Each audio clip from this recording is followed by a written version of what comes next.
Golden State Media Concepts Baseball Podcast. We cover everything Major League, from spring training to the World Series. We've got your favorite club covered, from New York to Boston to LA. This is the Golden State Media Concepts Baseball Podcast.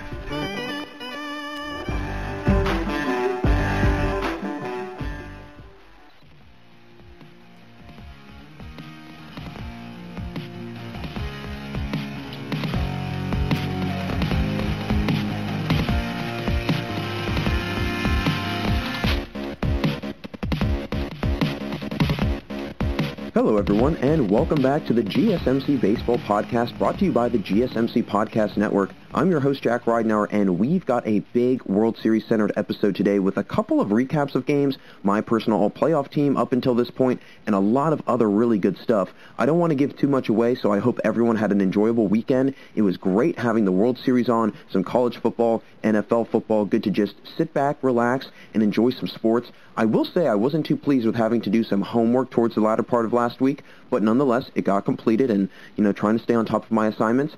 I want to get into today because we have a lot in store. So I'll first jump into a recap of Games 2 and 3 of the World Series and discuss some of the things to look at going into Games 4 and 5. I'll also mention my top player performers from the Games 2 and 3 matchups as well. I'll then get into naming my all-playoff team for this year's postseason, picking the top 5 players from both the AL and the NL who performed well across at least 2 of the series in the playoffs. So trying to eliminate, teams and players that played only 2 games. So still a large pool to pick from, but definitely not as much if you include teams and players that were sent packing early. As I move out of selecting my all-MLB playoff team, I'll jump into my teams to watch for discussion for next year, where I will highlight which teams I think could be on the verge of some big years ahead, and what teams that barely missed the playoffs this year might be in the postseason next year. And be sure to stick around for the final few minutes of the episode today, as I will get into my biggest difference makers segment, where I select which players from around the league were the biggest difference makers on their team, to the point where it would be obvious if they weren't in the lineup. So some really good stuff ahead. I'm going to jump right into some recaps of Games 2 and 3 because the World Series is off to a great start. Again, I'm pre-recording this on Saturday, October 24th, so up until Game 3, things have been looking great for this World Series. So jumping into Game 2, it was a really, really good one, and the Rays actually struck first. And I know I mentioned this before in my last episode that came out on Saturday.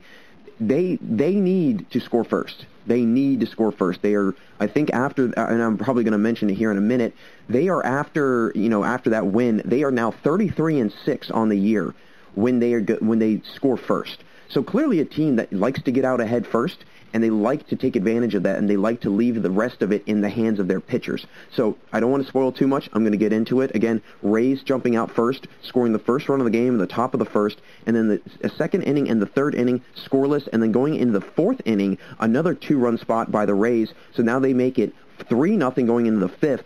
The Rays then put on another 2 runs in the top of the fifth to make it 5-0. The Dodgers did answer with 2 runs in the bottom of the fifth before the Rays tacked on another run in the top of the sixth. The Dodgers did come back with another run in the bottom of the sixth and the bottom of the eighth. It was not enough, as Tampa Bay would take Game 2 to nod the series all up at 1, and it was a 6-4 decision in favor of Tampa Bay. Great bounce-back win by the Rays. I mean, they did a phenomenal job of scoring first, and again, I heard this very interesting fact on the TV. They're now 33-6 when they score first over the course of the entire season. So they clearly want to trust their pitching staff. They clearly want to try and get out ahead as much as they possibly can.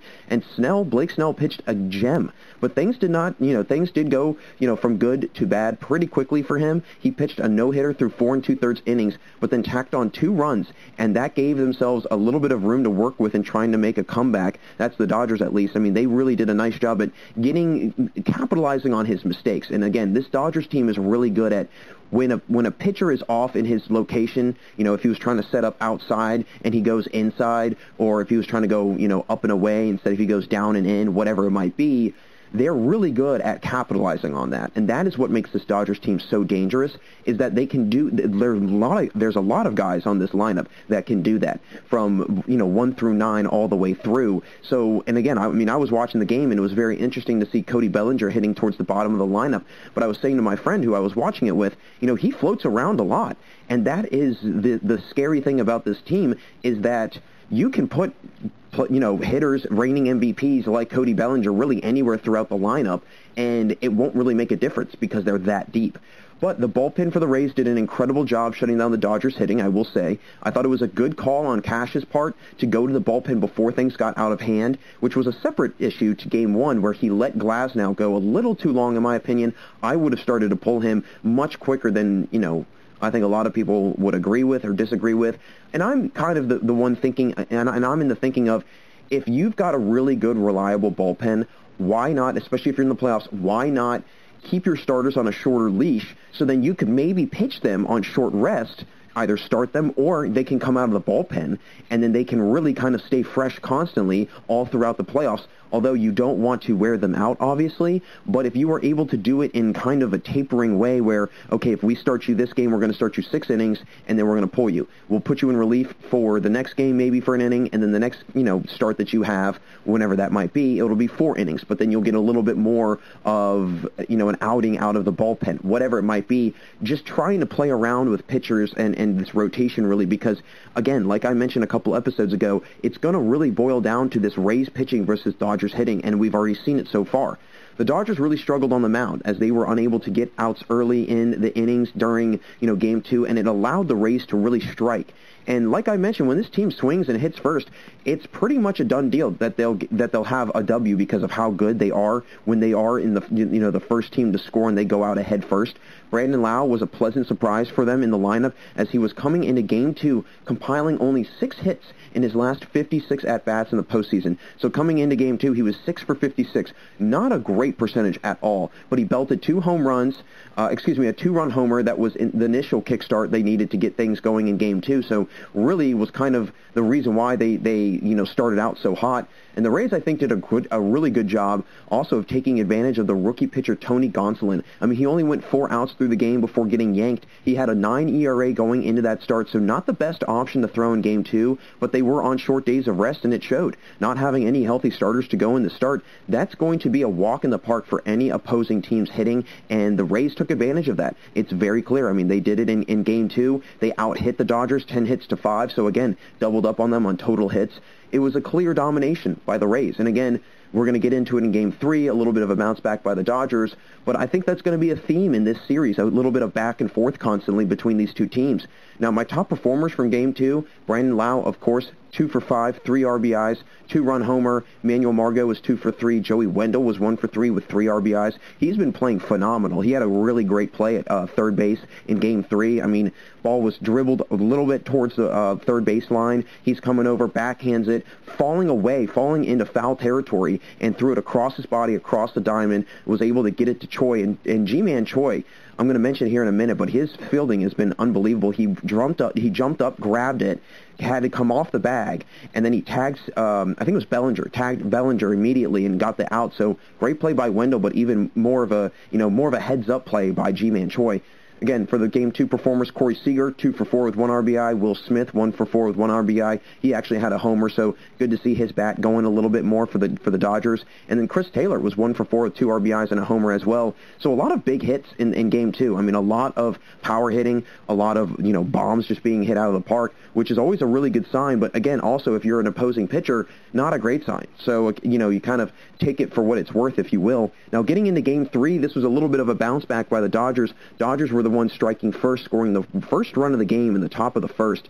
Then it was scoreless in the second inning, and then the innings of the top of the third and the top of the fourth. The Dodgers scored 2 runs in both of those half-inning frames, and then the Rays scored 1 run in the bottom of the 5th before the Dodgers answered with another run in the top of the 6th, and then the Rays, they did put on 1 run in the bottom of the 9th. I'm going to talk about that 1 run in a minute, but the Dodgers ultimately won Game 3 and would take the 2-1 series lead, 6-2 over the Rays. So again, a really good, a tough one for the Rays, a great bounce back for the Dodgers, kind of going back and forth here. But I mean, it was just rough to see the Rays lose like that. I will give Charlie Morton a lot of credit. He did everything he could, but he wasn't enough. I mean, he actually surrendered his first walk in the playoffs this year in Game 3, in the Game 3 matchup. And again, this Rays team letting the Dodgers, allowing the Dodgers to score first, they couldn't make any ground. They couldn't make any sort of a comeback, especially with really good pitching out of Walker Buehler. And that is going to continue to be a problem for them because their offense isn't strong enough, I think, and not to mention, I have to give credit to Walker Buehler. He's got 10 Ks and not even more than 6 innings.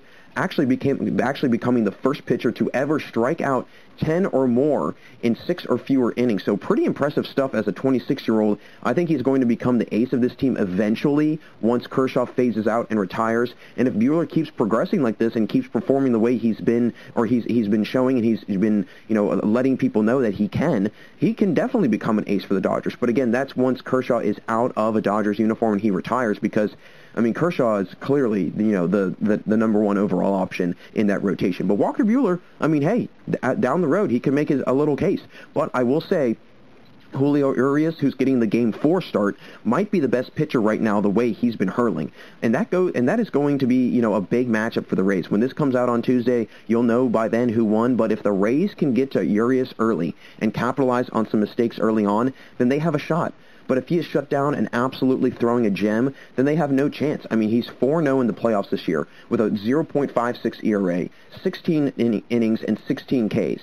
He's been moving through innings left and right. He's got a .63 whip, so he's not even letting anyone on base at all. But either way, this Dodgers rotation is heavy, and the lineup is very good too, and even Zunino said after the game that Charlie Morton's stuff was on point with some of his pitches. There was just a couple that got away from him, and they took advantage of that, as any talented hitter and any talented hitting team would, and a couple records were actually set also were broken in this game. And, in addition to Buehler's, I may miss some of them because there were just so many. I feel like I was getting a notification more about the records being broken or set on my phone as opposed to the score updates.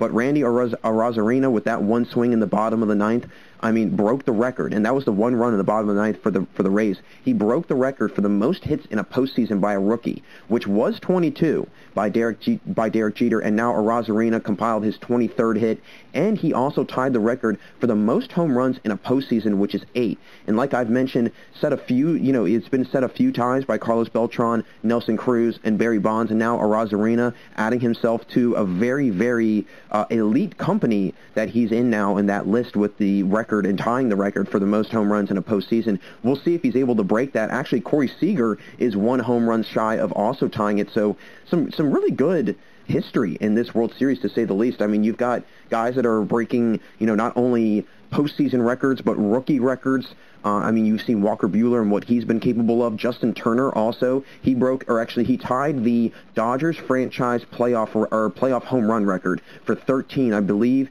it was also with Duke Hodges back when, they were the Brooklyn Dodgers so many years ago. I believe that's what it was, but I know that he's got 13 career home runs as a Dodger in the postseason, which is, again, tying the record. So, and I know I've mentioned this a little bit on the show, there's been a lot of records set this year. There's been some games where you've had at least, and again, Game 3 was a perfect example of this, where you've got at least 3 or 4, if not 5 records being set, and in that kind of stretch of records, you right there are kind of setting a record in itself with how many records are being broken or set in one game. There's not many instances where you see 4 or 5 accomplishments like that happening for various players all in the same game. That's not very likely. That doesn't happen very often. But again, a really great Game 3 performance by the Dodgers, and the Rays are really going to have to pick it up in Game 4 and moving forward in this World Series if they want to see any sort of comeback. Now, the top performers from Game 3, Max Muncy, he was 2 for 4 with 2 RBIs. Mookie Betts was 2 for 5 with an RBI. Justin Turner, 2 for 5 with 1 RBI. And again, his Dodgers postseason career tying home run, Randy Arozarena, 1 for 4, 1 RBI. His 1 home run, his record tying homer, his record setting hit. And then Willie Adames, 1 for 3 with 1 RBI. And I also have to give it to Walker Buehler. 10 Ks, in 6 innings, under 6 innings. Not too bad. Not too shabby of a start for a 26-year-old. But moving forward in this series, again, I keep having to reiterate this because it is, I think, one of the most essential things to this Rays team winning. They have to score first. They have to, and again, the Dodgers showed it last night. The Charlie Morton pitched very well. And if you could see, where Zunino was setting up in the zone, you could tell he was hitting his spots. But the few times that he didn't, you could tell the Dodgers were all over those miscues, and they capitalized on them. And that was a lot of their, and a good friend of mine who's a huge Rays fan, he and I were talking about this. It was a really good outing by Morton, and I was saying to him, why didn't they take Morton out? They should have taken Morton out and gone to the bullpen more. And he said, well, Morton actually pitched pretty well for the most part. He missed his spots on a couple pitches, and they they got lucky and they made contact with those pitches. So again, and that's what it boils down to in these World Series and in these championship series and in the playoffs in general. It's just those one pitches or those one or two miscues, one or two freebies, whatever it might be, that pile up, they snowball, and then all of a sudden you're really starting to backtrack and you're having to make up for lost ground, if you will. So I think that moving forward, if they can start striking first, and again, they don't have to go out to a 6-0 lead or an 8-0 lead. If they just go out ahead 2-0 and put a little bit of pressure on the Dodgers to at least make some sort of offensive threat when they're going up against this very strong pitching from the Rays, I think that the Rays are definitely in a better place. They have a better advantage of winning in those games. But if if Urias in Game 4 is just light years ahead of the Rays hitting and is just striking them out left and right and is not yielding any sort of base runner or anybody on base, yeah, it's going to be a long evening for the Rays. And I think that this Rays team, which I really like about them, is they don't have any crazy superstars, right? They don't have a Cody Bellinger who's a reigning MVP. They don't have a Mookie Betts who's also an MVP. They don't have a Clayton Kershaw who's been a Cy Young winner. I mean, they do have Blake Snell. I believe he's won a Cy Young. I could be wrong on that. Somebody would have to check me on that, but I think he did win one. Tyler Glasnow, yes, he's probably going to become a superstar. Charlie Morton has still, stuck around long enough to become, at least a formidable opponent or pitcher. And, maybe Randy Arozarena, he'll probably become at least a superstar. Yandy Diaz, maybe. But guys like, Ji-Man Choi, he's a solid player. He's not great. I will say, and I know I was going to mention it, and I didn't, but now I've reminded myself, Ji-Man Choi, in my opinion, this might be an unpopular opinion or a hot take, I think he's the best fielding first baseman in all of baseball. He is that good. Some of the plays that he's making, and again, he's a big guy. I mean, he's got to be, and I don't know how much he weighs. I mean, I'm guessing he's probably about 6'2", 260, somewhere around there. I mean, he's definitely a big guy. I mean, he's definitely a big guy, and showing that mobility and that agility, that's a pretty incredible thing. And I mean, there was that one stretch that he had, again, on, I think it was not the Joey Wendell throw. There was another throw where he full-blown stretched, like he did the splits. And he still caught it. And, I mean, just showing that flexibility and that mobility as a first baseman, I mean, that is hard to find. I mean, yeah, you do have a lot of first basemen that are very flexible and very agile because they have to be. They have to be able to scoop any sort of one-hoppers in the ground in any sort of angle and any sort of direction. But at the same time, he's a big guy, and he's making it look so easy. He's so nimble. And so I think that he's, a big difference maker in this team, not only, in the field, but also with the bat. I mean, he does come up big for them at times. So I think that in the long run, this is going to be a team that really benefits. And what, the point I was trying to make was they like to, build talent in-house. They have the lowest payroll in baseball. They don't go out and buy talent. They don't go out and advertise, hey, come to our team. We're a storied franchise. We've won before. We will win. We will pay you a lot of money. They can't do that. Very opposite to the Dodgers. And this is a perfect, a David versus Goliath battle, if you will, with David being the Rays and Goliath being the Dodgers. And you see it now. You see how much of a star-studded team the Dodgers is versus the Rays. But both teams were able to come out of their respective leagues unfazed and were able to rise up to the World Series, despite the fact that the Rays have one of the lowest payrolls in baseball, despite the fact that the Rays probably would not have had, I mean, they might have had like 1 or 2 All-Stars this year, but the Dodgers, they might have had, 3 or 4 All-Stars, maybe even more. So very different makeup in teams, and I think that's what makes this World Series so unique, is that they're pretty much polar opposite in terms of, again, talent, makeup, just everything, and everything that encompasses building a team. They're just very opposite in how it's been done. So I think that's what is just so intriguing to me about this World Series. But nonetheless, it's been a great World Series. I'm looking forward to even more moving forward, and I'm really excited to see how this one plays out.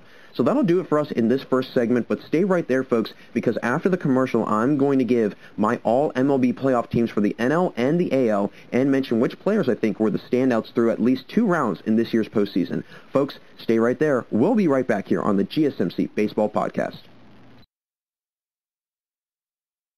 This is your ultimate stop for everything sports.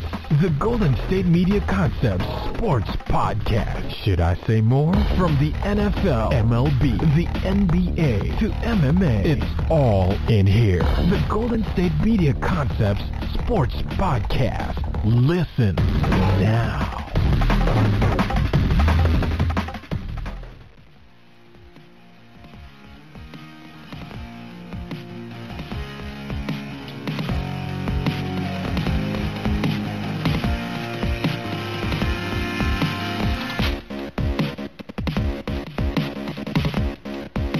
Welcome back to the GSMC Baseball Podcast. Jack Ridenour with you all, and in our first segment, I discussed Games 2 and 3 of the World Series and shared my thoughts on the games and gave some recaps of the matchups as well. Be sure to stick around for the last segment today, as I will discuss the biggest difference makers in baseball this year and what kind of impact they had on their respective teams. I want to discuss and share my all-MLB playoff teams in both the AL and the NL and discuss the playoff runs that they've had so far. Now, I am selecting these players based on how many rounds they've played, so I am limiting the number of rounds to at least 2. So trying to eliminate some players that only really played 2 games during the entire playoffs, and, again, because a couple guys, they only played a few games. So you want to give, fair recognition to people that were actually in the playoffs for a substantial amount of time. So starting off with my all-MLB playoff team in the AL, Jose Altuve. I mean, he's got to be one of the first selections that come to mind. A terrible, terrible, terrible 2020 regular season for Altuve, where he hit below 230. He turned it into a pretty great playoff outing as he batted .375 during the postseason, which was tied for 6th highest in the AL side of the bracket. He also put up some serious power numbers, hitting 5 homers and 11 RBIs with a 1,200 OPS. He went hitless through the wild card round, but then again compiled a hit in 9 of the next 10 games he would play in the playoffs.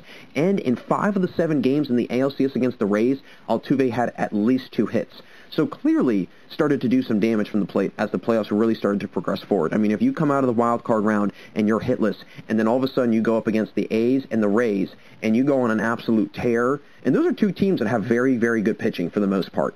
At least the Rays do. And, I mean, being able to register that many hits and get on base that often during these playoffs, and again, the most crucial, the most pivotal point of the season, that speaks volume to, Altuve and his ability. And again, I still, question his character. I still personally, his reputation with me, personally, is definitely soured because of all the allegations and all of the scandals that came out with the cheating. And, he really seemed to be one that knew a lot about it, and his name was implicated in a lot of stuff.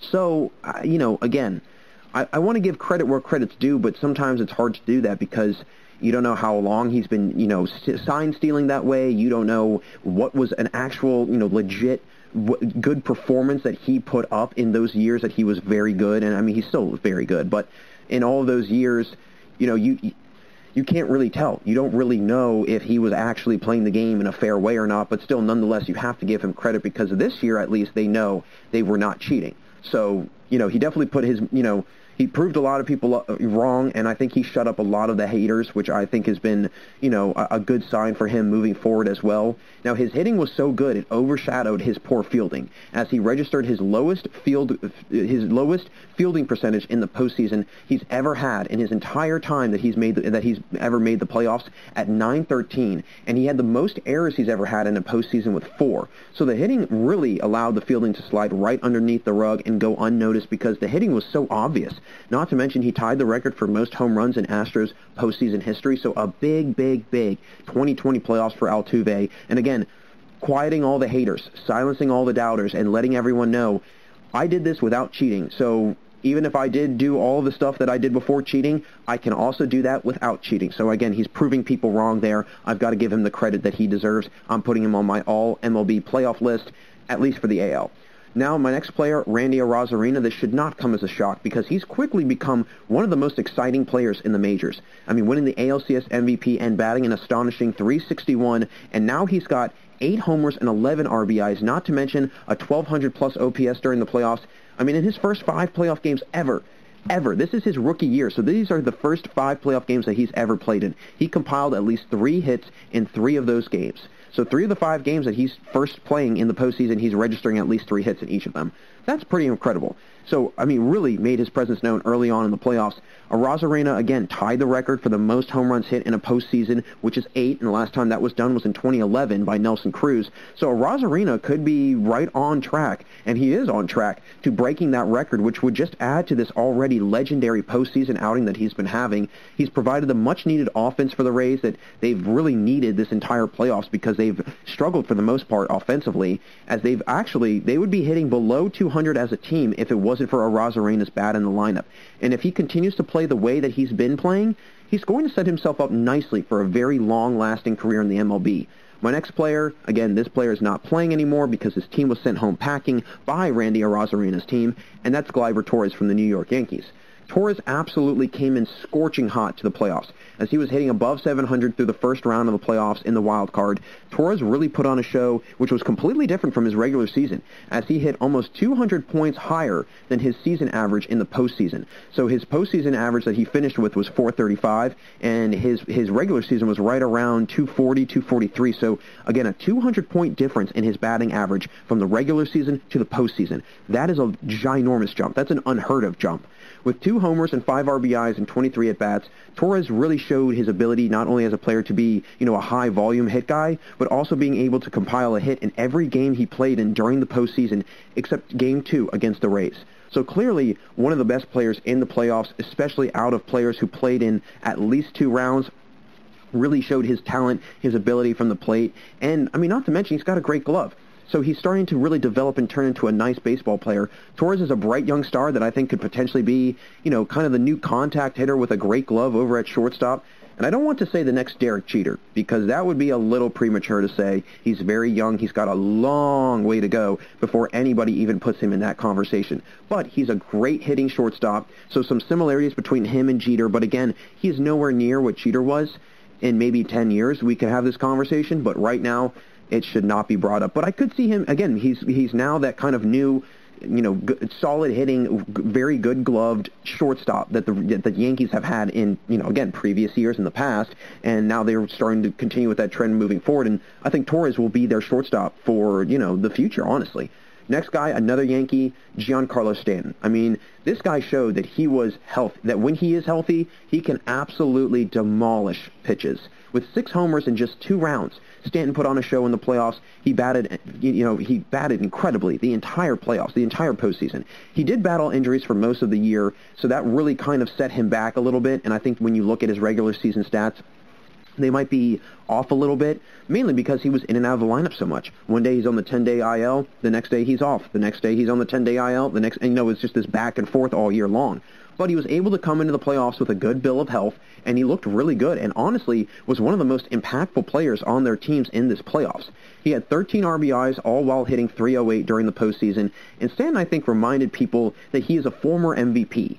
And when he is in a pivotal series or game, he can come up when it matters most. And I think people forget this isn't a guy who's had massive experience in the playoffs. Being on a Marlins team that was average at best, he doesn't have a ton of playoff reps, but he showed that he is comfortable no matter what the situation is, and he clearly has shown that he's able to perform at the biggest stage possible in the playoffs. And again, he has not gone to a World Series yet, so we don't know how he would fare in that, but just basing it off of this past postseason, I think we can all safely say that he would probably do a lot of damage from the plate in the World Series, if he were to be in the World Series. My next player and my last player for the all-MLB playoff team, wow, that's a real tongue twister. Try saying that 10 times fast. Last player would be Marcus Semien.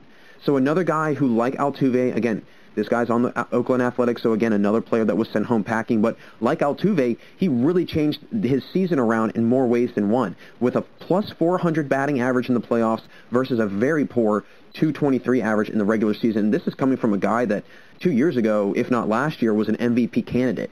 He was having an unbelievable year last year. He batted near 300, had 30 home runs, had near 100 RBIs. I think he had around 90 RBIs last year. So a really big bat in this Oakland Athletics lineup that really did not play well this year. But you could tell he felt more comfortable in the playoffs. He played great in the wild card this year, and he was really the only major piece of their offense. Collecting at least 2 hits in each game of the ALDS, Semien was only hitless in the first game, and from then on, he never looked back.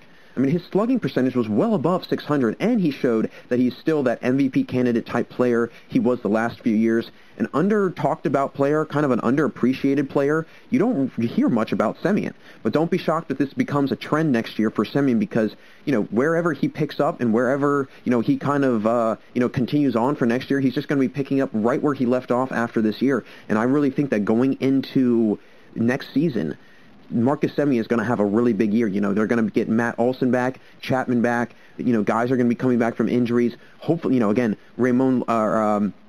Jesus Luzardo and then Ramon Laureano, they're going to get another year of experience under their belt after this season. So this A's team, I think, is on a little bit of an uptick. I know that they got bounced out of the playoffs by the Astros, and probably a lot of people didn't figure that was going to happen, but just with how well the Astros were playing, it was kind of hard to even see them potentially faltering at all during that point of time in the playoffs, because they were on a roll.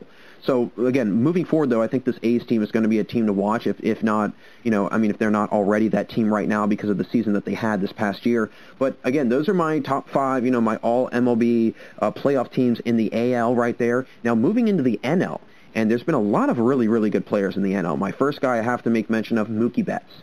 I mean, he's been doing it everything and more in the field and from the plate. Betts has arguably been the most well-rounded player in the playoffs this year, not only with the hitting and fielding, but also the base running as well. Batting .308 in the playoffs, Betts continued the trend of hitting above .300 that he started in the regular season, and in 14 games he's had at least he's had at least a hit in 11 of the games. So in 11 of 14 games, he's had at least one hit. But it's been the fielding that's really kind of helped him and kind of put him up over the edge above other players, because he's adding that other dynamic that some of these other guys are not adding.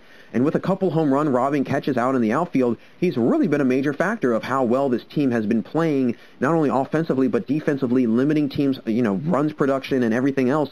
Him and Bellinger have been incredible patrolling the outfield for the Dodgers. I mean, just watching them play, you know, defensive baseball, I mean, it's incredible. Their timing, their ability to just, you know, not only track fly balls, but their ability to jump and time them perfectly, and not, again, their arms. I mean, they've got both of them, Bellinger and Betts, have great arms. So it's been a lot of fun to see Betts play, and especially, you know, not only, you know, with his fielding, with his hitting, but he's also been incredible on the base path. I mean, it seems like every time, or at least every, you know, one of 3 times when he gets on first base, he's probably going to break and go to second and really try and advance over, get into a scoring position for his teammates that, again, I mean, you look at this lineup and it's just one power hitter after another. I mean, you've got Betts, and then all of a sudden you get Muncy thrown at you, and then Turner's not too far down the pipeline, and then you get Bellinger and, you know, Hernandez. You get, I mean, Corey Seager. The list just goes on and on and on and on. And so, you know, it's a big time, huge asset that this Dodgers team was able to get a great leadoff man in Mookie Betts, and somebody that, you know, and again, in my opinion, he's probably a top 3 leadoff hitter in baseball, if not the best leadoff hitter, because of how good he just gets on base and how often he does. And then not to mention his ability to again, move into a scoring position. And especially in the Braves series, he was huge. I mean, coming up big from the plate a couple times in the NLCS, and really just showing why he's one of the best in the game at what he does.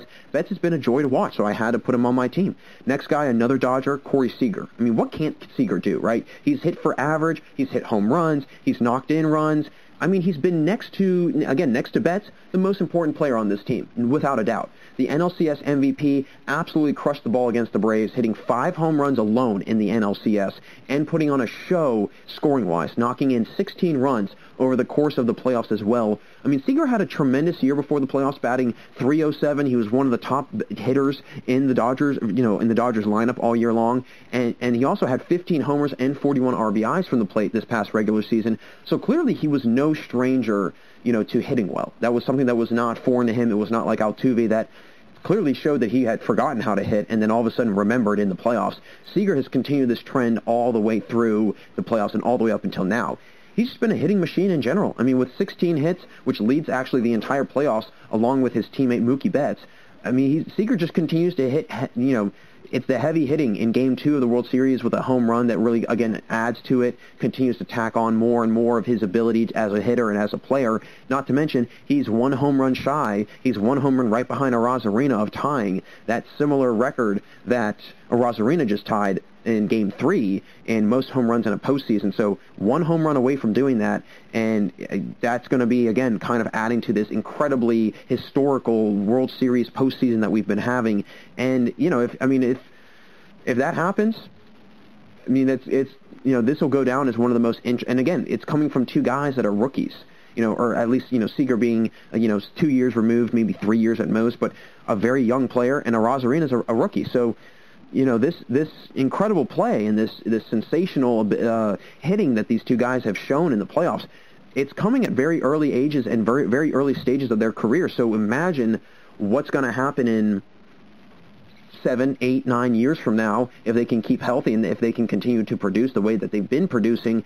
This is going to be 2 players that we're going to have to keep our eyes on, and we're definitely going to hear a lot more about in the coming years. But Corey Seager, without a doubt, another guy I have to put on my list. And then moving on, Travis d'Arnaud, another guy, setting the record for most RBIs in a division series by a catcher with 7. That was just the start for d'Arnaud's big playoff performance he had this past year. And with free agency impending and him hitting the market, this was a huge year for him to perform this well, and not only in this year, but also just this playoffs. And it was one of the biggest stages that he's performed in his entire career. He finished batting .286 in the playoffs with 2 home runs and 10 RBIs. He's also had an .856 OPS, and his overall stats for 2020 were incredible. The regular season numbers were unbelievable. He had, in 165 at-bats, he hit .321 with 9 homers and 34 RBIs. So if d'Arnaud, wasn't really on teams' radars before free agency, well, he definitely is now. He's not a great defensive catcher, and especially not great as a backup catcher either, but he can make up for that with his ability to hit, especially at the catcher position. That's something that you do not see very often at all. And having that kind of X factor, I know I've mentioned it a lot, him and Will Smith, when those 2 teams were going at it in the NLCS, I said that those would be kind of big difference makers and big X factors, because having that ability from the catcher position to hit is very crucial, and it's very, very needed, because it kind of gives you that one up against the other guy if you've got a catcher that can also hit, because it's just such a very rare thing in baseball to see and to really have on a team. So again, having that ability from Travis d'Arnaud really all year long, and him showing it even in the playoffs, he's going to get paid in this offseason, I think. I think he's going to sign a nice contract. Obviously, it won't be astronomical, I don't think, but I could see him, getting picked up by a team that could really, really use him, because there's a lot of teams out there that could use a really solid hitting catcher. My next player is a pitcher for the Atlanta Braves. Again, no longer playing, but he was unbelievable in the playoffs. He was one of the best pitchers in all of the postseason, without a doubt. He was tremendous. Ian Anderson.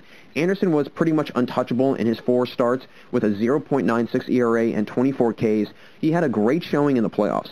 He came up big in 2 games he started in the beginning of the playoffs, collecting 8+ Ks in the first 2 starts. Now, he didn't strike out as many in the Dodger series, with one start having only 5 Ks and then the other start only having 2 Ks.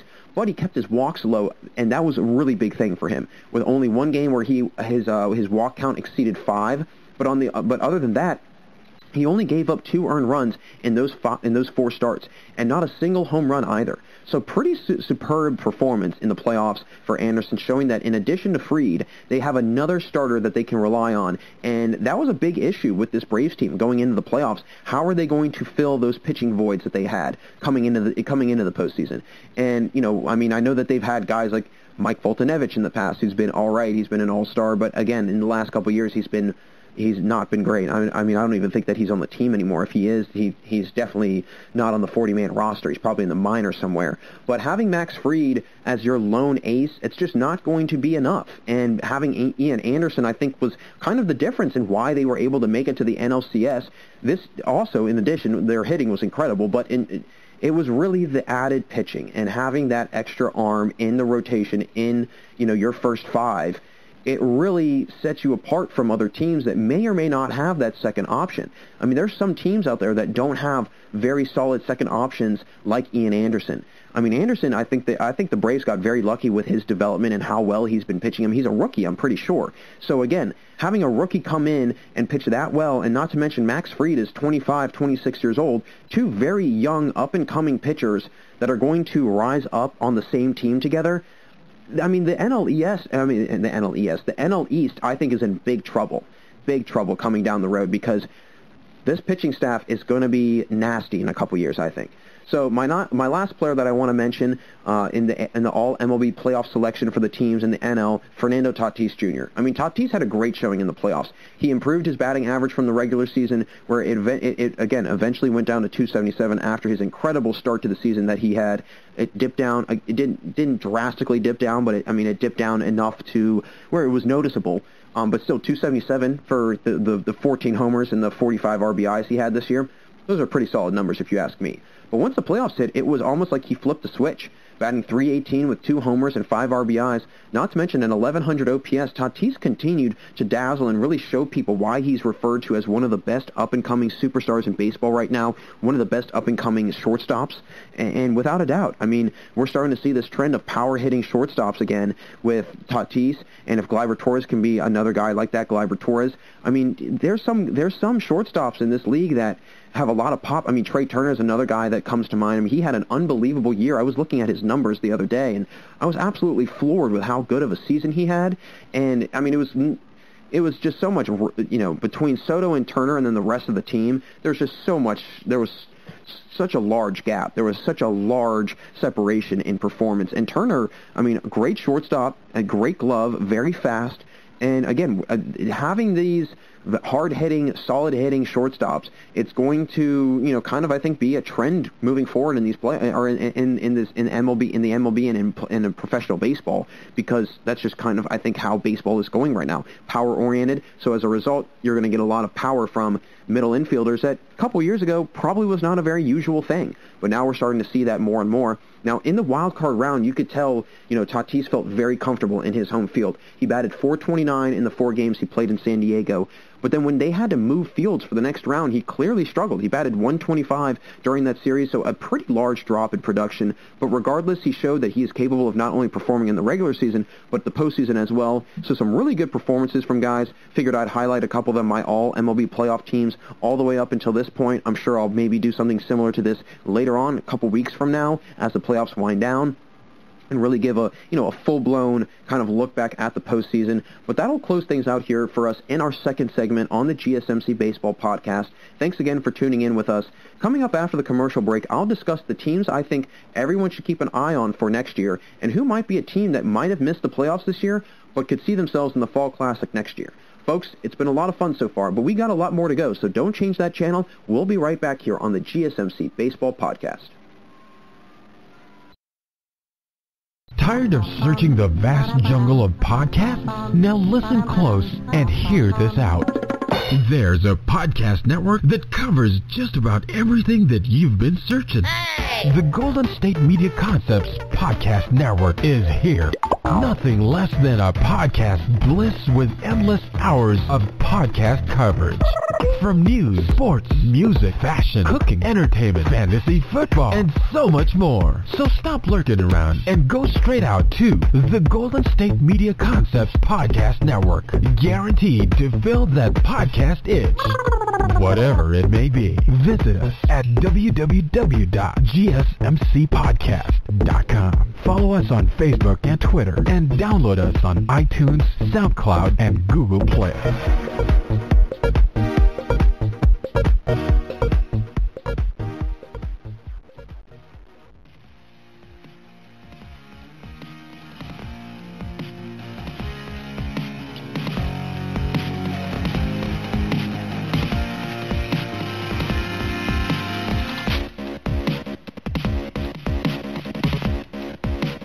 Welcome back to the GSMC Baseball Podcast. Great to have you all here still with me today. Jack Ridenour again, and I just finished sharing my all-MLB playoff team and which players who played in at least 2 series were the best players in this postseason.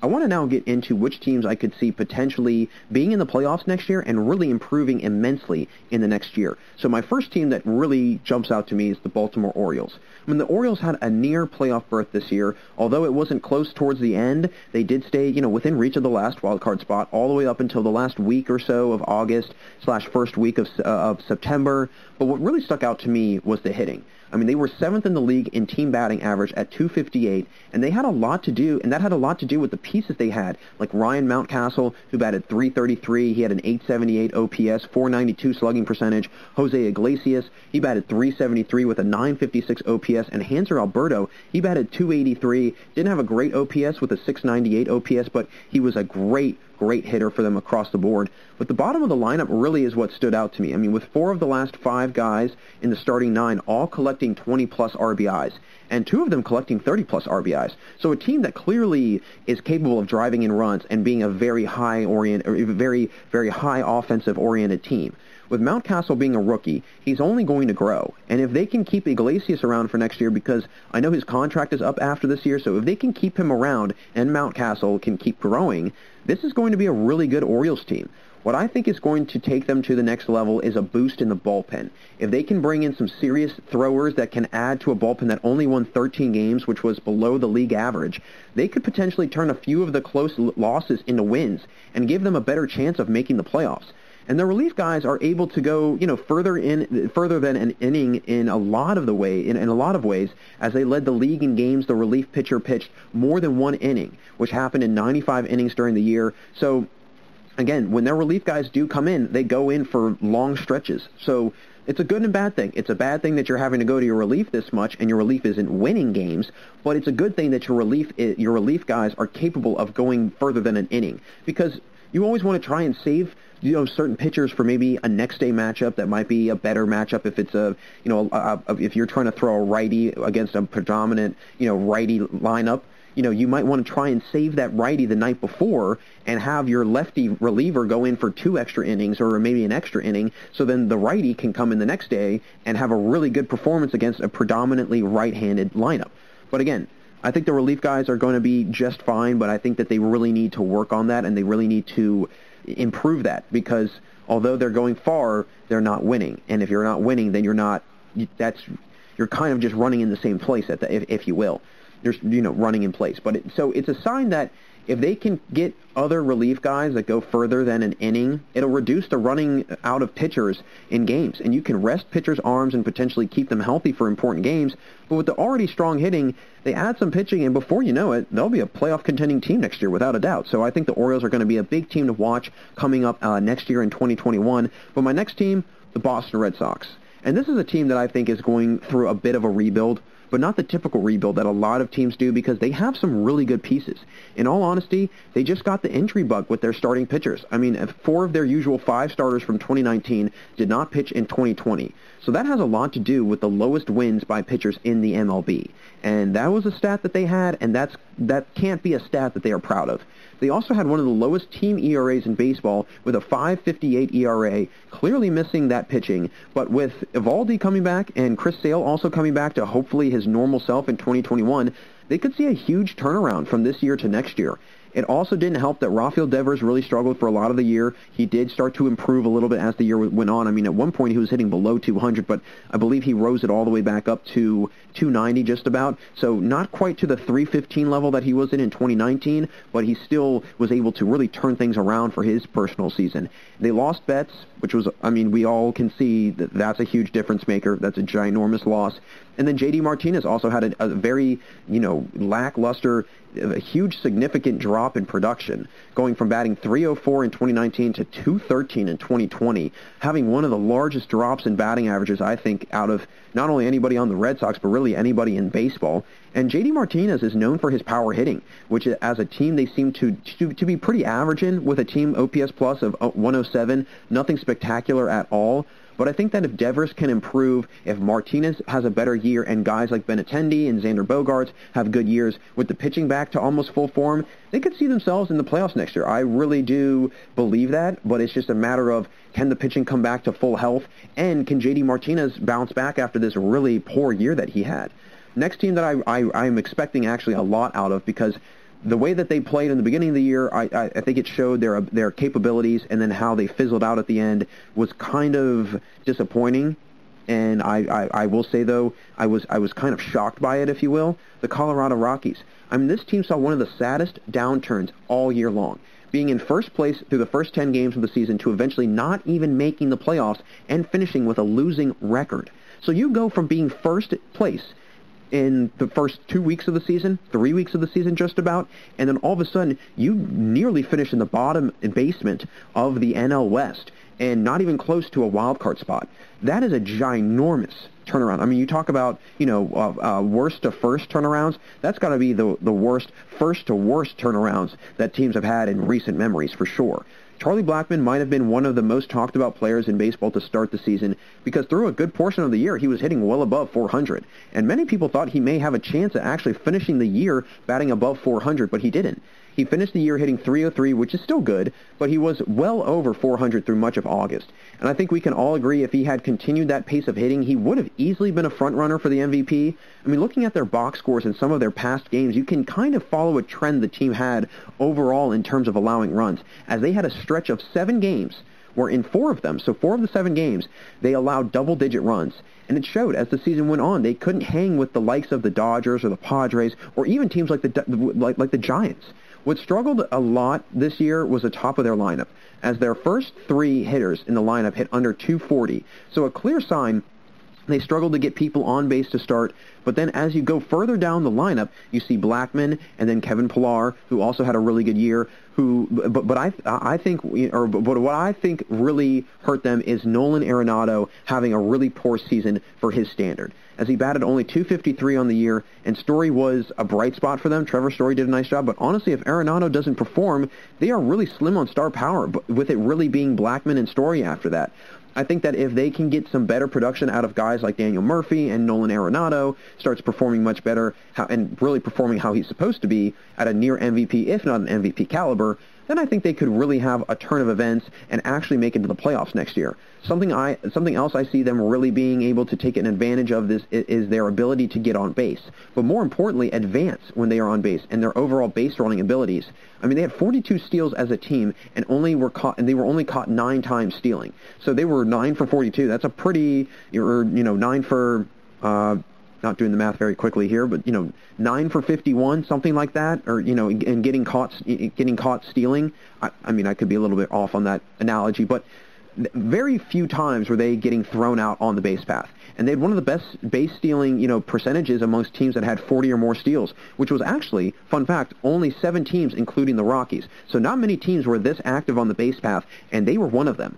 So a team that is tremendous on the base path, which shows that they can also move guys into scoring position with ease, and with strong hitters like Blackmon, Story, and Arenado, they can really do some damage next year. But they'll need Arenado to step up big time if they want to find themselves in the playoffs.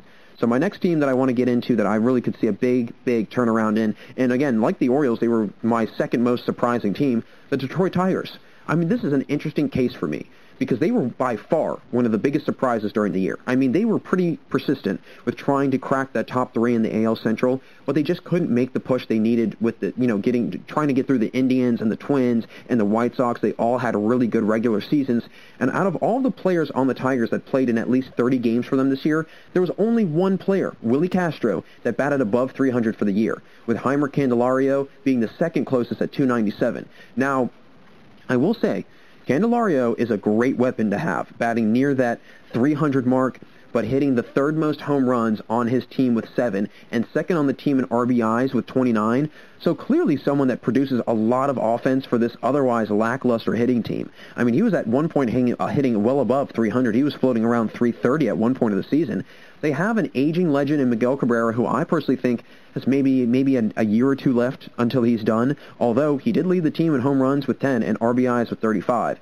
He is, again, a shell of his former self, but he's still able to perform and still able to, get the job done from the plate. But I would be shocked if the next year or 2 he winds up retiring. They did have a big injury to Jacoby Jones, who was leading the team in just about every major hitting category early on in the season. And with Jonathan Scoop stepping up big in his absence, I think this Tigers team, when fully healthy, can be very good. Castro can clearly hit for power, posting a 150 OPS plus and a 932 OPS. He was a great bat in their lineup, and Candelario was not too far behind him in OPS plus, as he had a 135 OPS plus. But the power hitting after that is fairly slim. Sure, you have Scoop, who can knock in runs, but they need Jones back in the lineup to be that added third power piece with Castro and Candelario. I have a lot of hope and a lot of faith in Candelario. I was very impressed with just kind of how much he kind of exploded onto the scene, if you will, and really made his presence known. Now, Detroit ranked near the bottom in a lot of major hitting categories like slugging percentage, OPS, and they were third to last in team OBP, which again goes back to the original notion of they need more power guys who can get on base.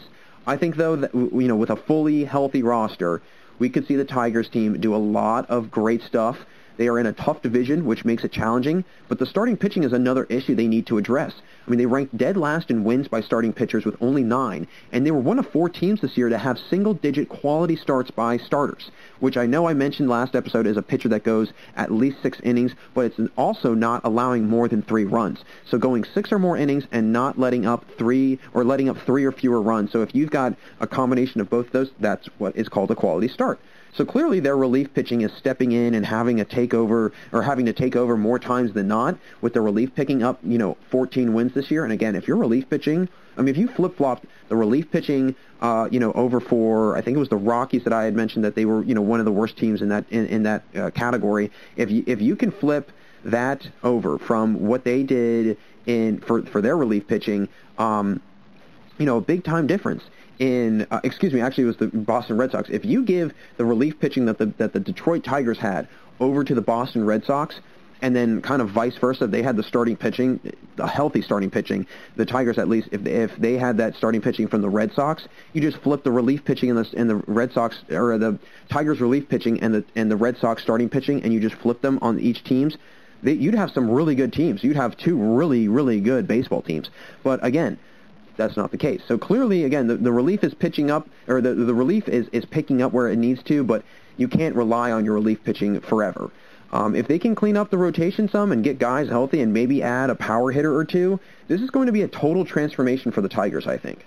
So my last team that I want to spend a little bit of time on and discussing, just because I think that they could also have a really good turnaround season in all honesty and, potentially make the playoffs next year, the Washington Nationals. Now, this Nationals team, I think, had one of the toughest years out of anyone in baseball, and they clearly showed with how poor of a season they had. One of the 10 worst years, one of the 10, worst, records, or one of the 10 worst records out of the entire MLB.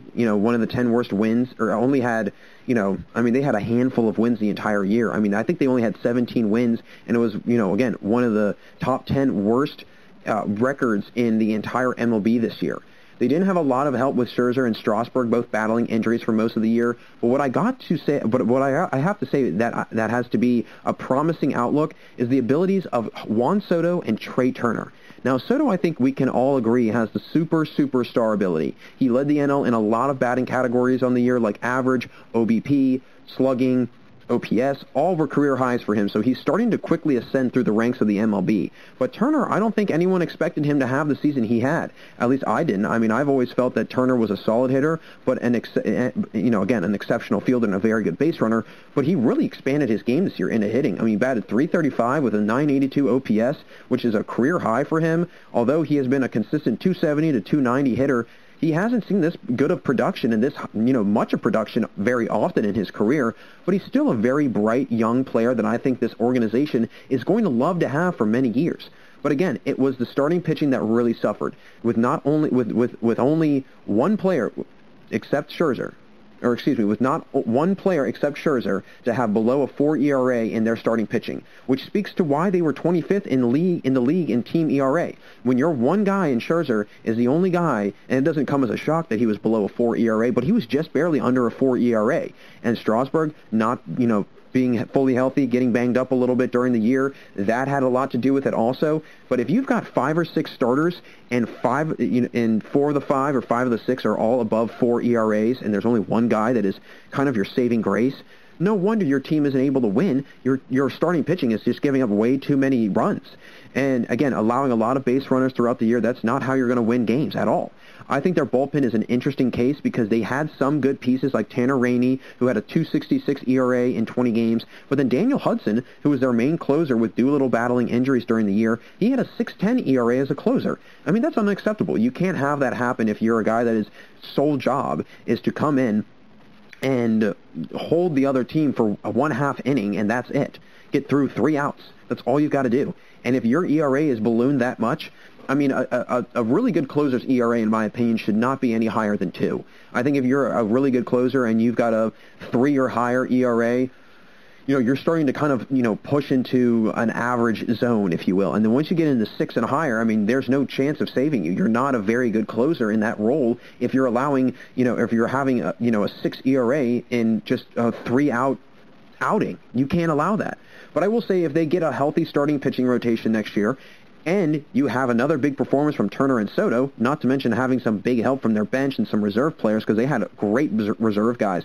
I mean, as Drupal Cabrera came in, he was really good. They signed Josh Harrison, and they actually just re-signed him again, so he's going to be coming back. He's going to be a big factor, I think, for them too. A veteran, he's got a good bat, a good glove, just an overall solid baseball player. A little bit past his prime, but that doesn't mean he can't still be, effective. I mean, same thing with Howie Kendrick. When they got Howie Kendrick well past his prime, but then all of a sudden he saw a career resurgence in Washington, and he had a really, really good year for them in their World Series championship. So this could be the same case, potentially, for Josh Harrison. We'll have to see. But this could be a really different team next year, one that I think could definitely make the playoffs because they clearly have the makeup to do that. It's just a matter of guys starting to perform. But again, a lot of teams that I could see improving and getting better for next year, and I think there will be a lot of teams that will shock a lot of people, and I think that a couple teams this year that shocked a lot of people are going to be back in the same position next year, and it won't be as a shock anymore because they're going to build on what they had this past year, and they're going to just keep getting better.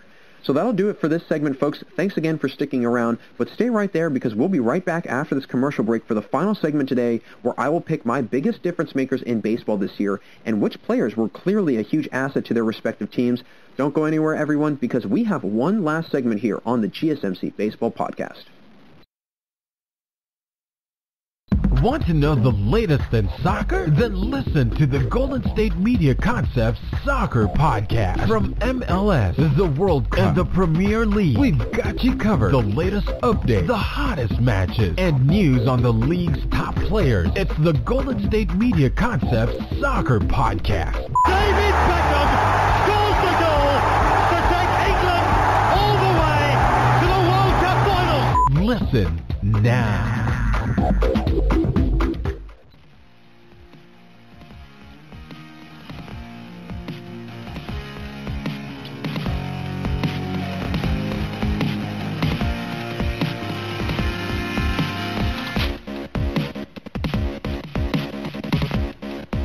Hey everyone, and welcome back for the final segment here on the GSMC Baseball Podcast. Jack Ridenauer still with you, and in the third segment I open things up discussing the teams to keep an eye on for next year and which teams I could really see potentially having massive improvements in just a year, so much that they could even make it to the playoffs potentially next season.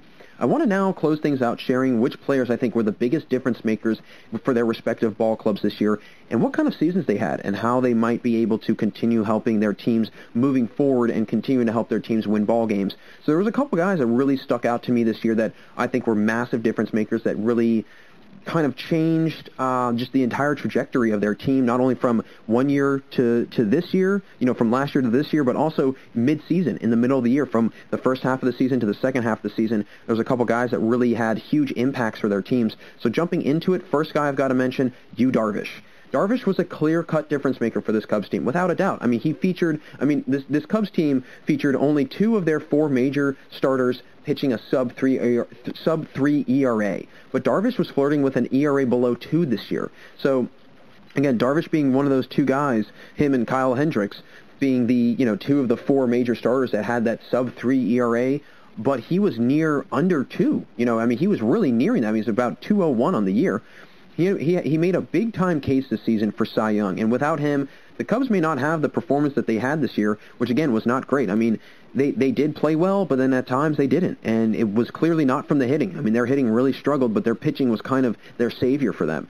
Darvish contributed to 8 of their 34 runs on the year, 8 of their 34 wins on the year. So just about a quarter of their victories were because of the sensational pitching by Darvish. This year was night and day for Darvish when in 2019 he had a 3.98 ERA to this year where he had a 2.01 ERA, which is actually the lowest in his career out of a season he started in at least 10 games. So again, really a career year, a monumental season for Darvish.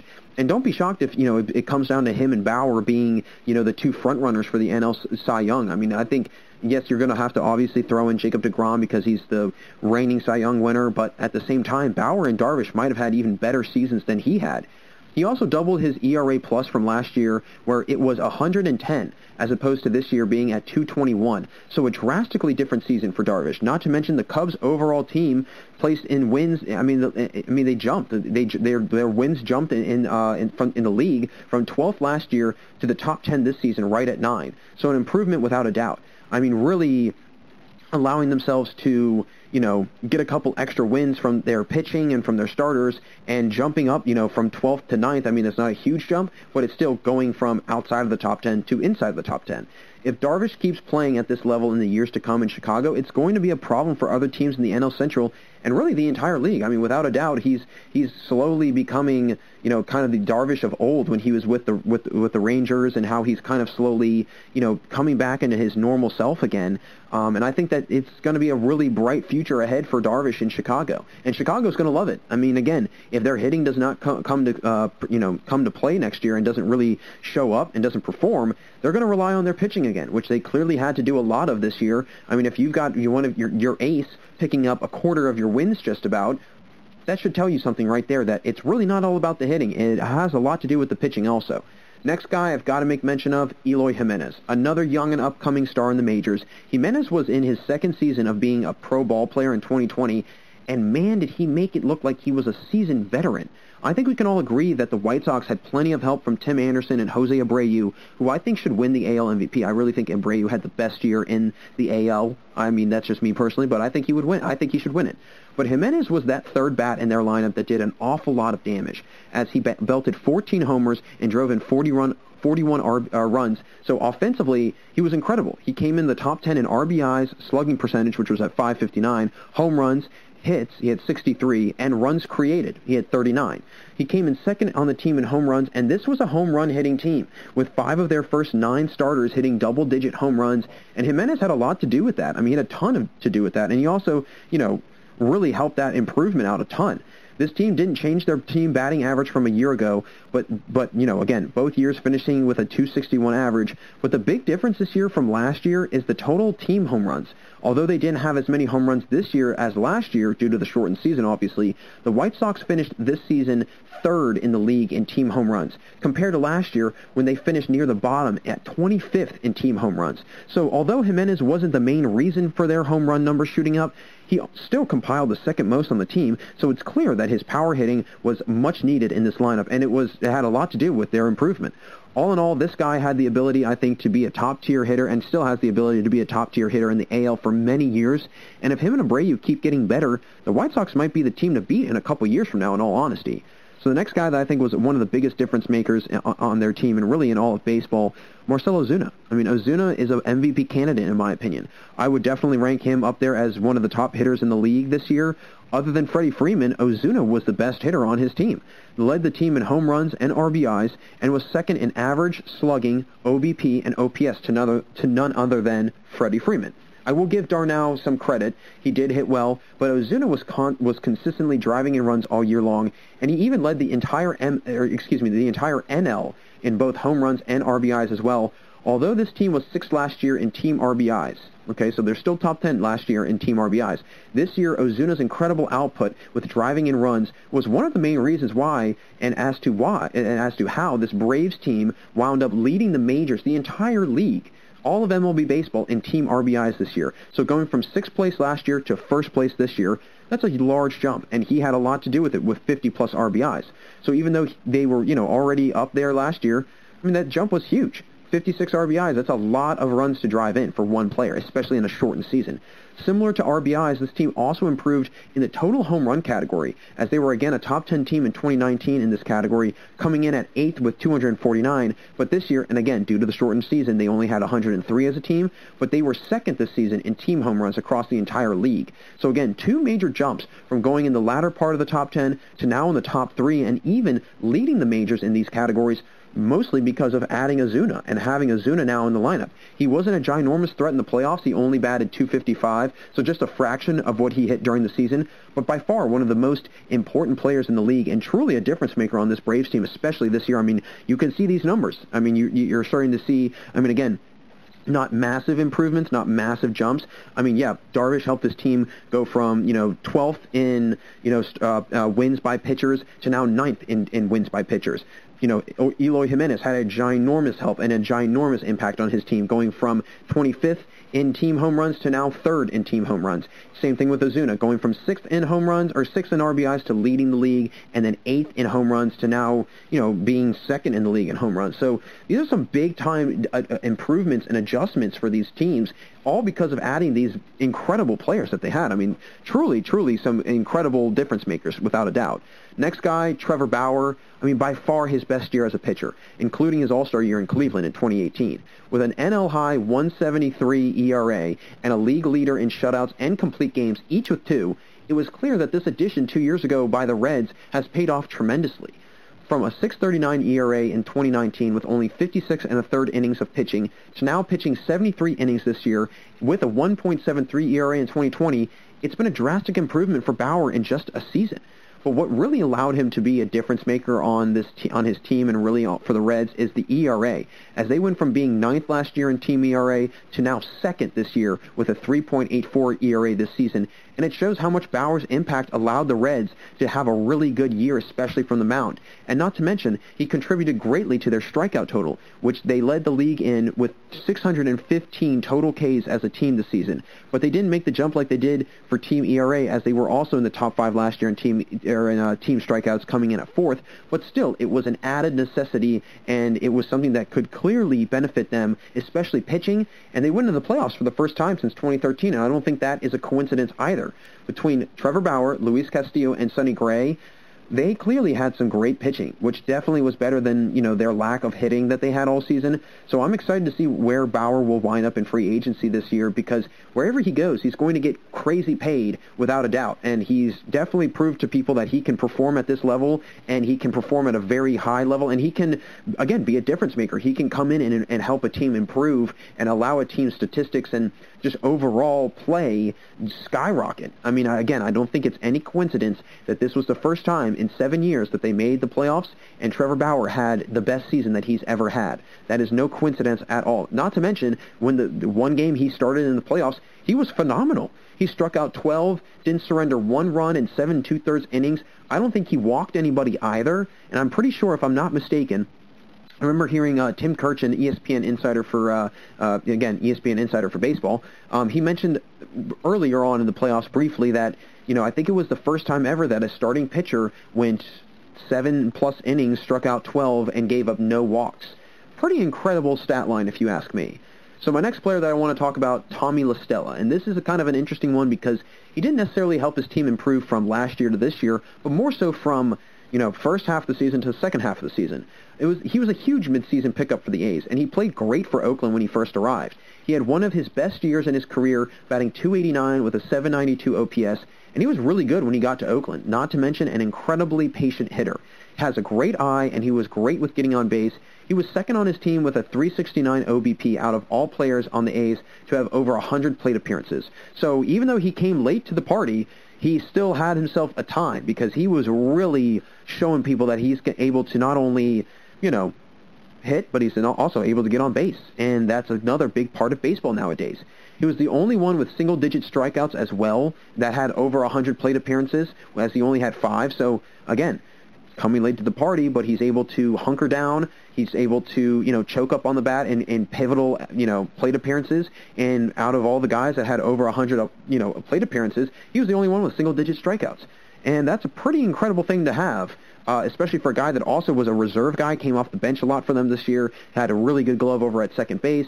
So, I mean, he had a lot to do with, I think, their second half success. He also had a very good OPS plus, right at 124. As he was 4th on the team in the category, his efficiency from the plate was also truly incredible.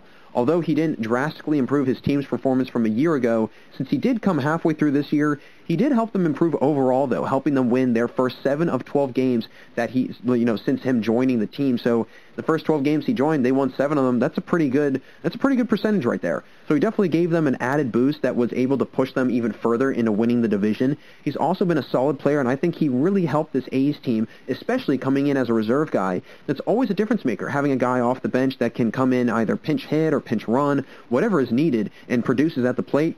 That's like finding a needle in a haystack. That's a hard thing to find, especially in baseball. And now that I think that he was probably one of the biggest mid-season acquisitions during the trade deadline was Tommy La Stella going over to the A's. And I'm pretty sure that he was actually DFA'd by the Angels. He was designated for assignment, and I think they just picked him up. And I think the A's just, they picked up a kind of a freelancing player, and they said, hey, we'll have you on our team. And, sure enough, he really panned out really well for them. So my last player that I think was one of the biggest difference makers this year, if not the biggest difference maker, that might be a bold statement, so I'll just stick with one of the biggest difference makers, Fernando Tatis Jr. I mean, this might be an obvious one, but in all honesty, he was a huge part of this team's overall batting average, making probably the largest, if not one of the largest jumps in team average from 2019 to 2020. Tatis had an incredible year himself. Yes, his overall average did go down from last year where it was 317 to 277 this year, but his OPS plus was still above 150, and he knocked in 8 fewer RBIs this year than he did last year while playing almost 30 more games last season. So he was on an incredible pace without question. But what he attributed to this team, is incredibly obvious, and I think was, without a doubt has to be made mention. The Padres ranked near the bottom, very bottom, in team batting average just a year ago, batting .238. But this year they hit almost 20-plus points higher than they did last year, batting .257 this season and finishing in 8th in team average. So going from, I think they were 27th in 2019 in team batting average to now 8th in team batting average. I mean, that's a large jump. That's just as big of a jump, or close to it, as the White Sox had in their respective category. I mean, that's a big jump. This was a deep team offensively, without a doubt, and Tatis, at the beginning of the year especially, was a big contributor to their offense. I think he's really one of, one of the players that really kick-started the offense for them in the beginning of the year. And the runs he knocked in this year were also a huge improvement for the team as a whole. He knocked in 45 of the team's 312 RBIs, and those 312 RBIs were third in the league, which was a big switch from last year where they fell to third to last in the league in RBIs as a whole during that 2019 year. So again, going from third this year in RBIs to last year being third to last in team RBIs. That is another massive jump. I'm excited for this Padres team as a whole. I mean, I think they're going to be really good, and I think they're just getting started, and I think that this is just the beginning of a lot of years of success ahead for the Padres. It's just a matter of, can they keep guys around, can they keep guys paid, and can guys stay healthy? If all of those three things are checked off, they're going to be just fine. I really do think that in the long run they'll be just fine. So I'm excited to see how they kind of fare in the NL West, and if we'll ever see any more rivalries or any kind of budding rivalry between the Padres and the Dodgers, the two easily, without a doubt, strongest opponents in the West. We'll see what kind of plays out with that.